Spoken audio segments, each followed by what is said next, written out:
What sort of fundamental changes have you experienced, if any? And maybe particularly interested in your perspective on how audiences and readers, how they're consuming media and how habits have changed on that front. Well, the huge change for us is that around the start of March, it suddenly became obvious to us that we should devote close to 100% of our energy to covering various things relating to the pandemic. And that percentage is still really high. Like 3 months later, it's still about 90% of what we cover.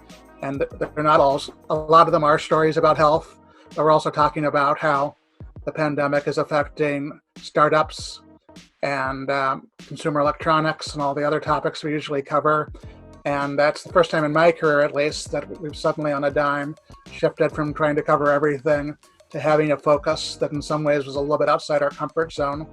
And one of the reasons we're still doing it is because it's quite obvious from our traffic that there's a great hunger for stories about this topic. People seem to feel that we're a trustworthy source. And while we are doing maybe 10% of our coverage on other topics, those stories are not getting the kind of traffic they do in normal times. And so, readers will tell us when and how they want us to shift back to normal, but it doesn't seem like it's going to happen anytime in the immediate future.